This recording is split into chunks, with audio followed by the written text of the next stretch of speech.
In this exercise, we're working with the planets dataset. This dataset contains information about planets that were discovered relatively recently. And with these kind of planets, we have different methods of discovering these planets. So no longer we're relying on telescope, but we've got access to different methods for detecting the existence of planets in the distant space. So if you take a look at the data frame here, planets, if you look at methods, actually let's do data methods. Actually it's called planet here. And you can see that you've got different methods here. I'm going to call the function value counts, and that's going actually to count number of times each value appears in this data. So we've got different ways of discovering planets.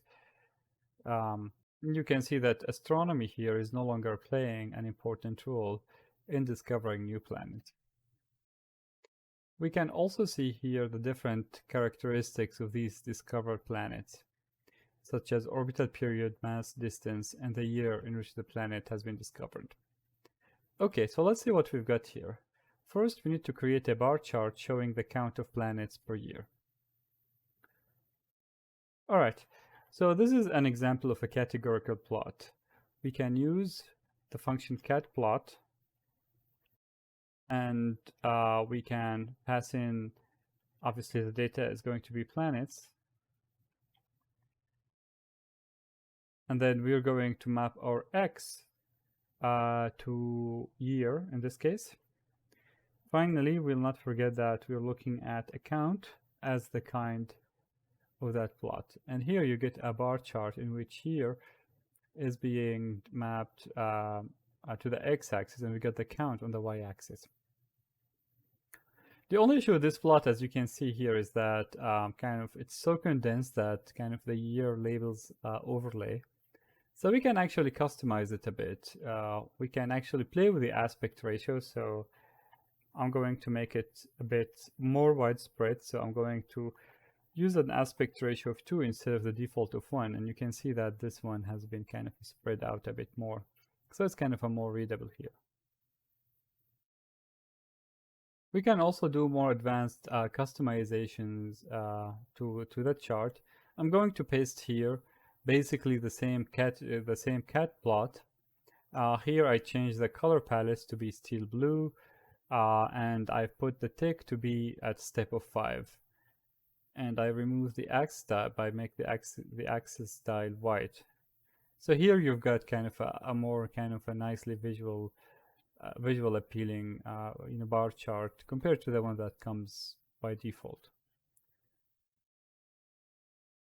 All right, so the next question here is asking us to expand upon the previous chart by showing the count across the different discovery methods per year.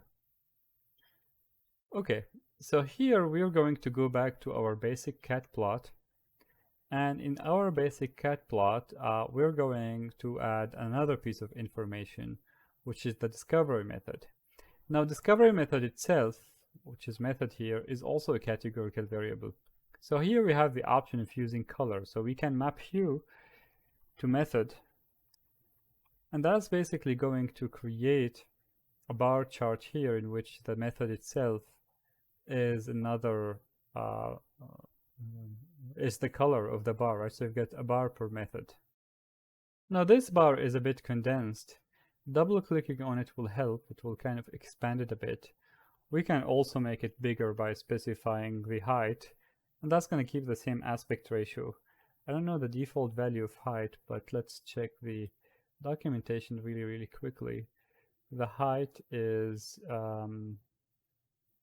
5, so I'm kind of going to make it bigger. So to get that documentation, I had to click Shift Tab. Shift Tab is going to give you the contextual documentation.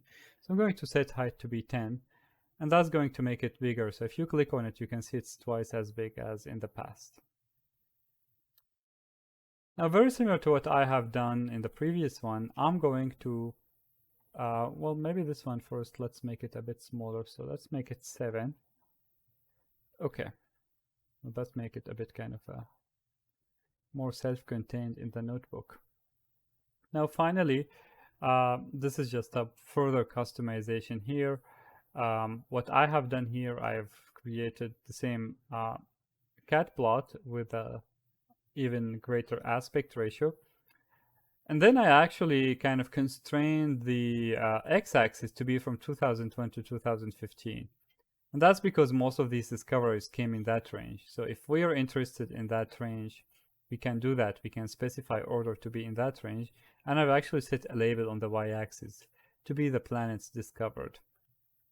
So that's going to give us a plot which is kind of large in size. It's focusing on kind of the area of interest, and it has a nice label on the y-axis.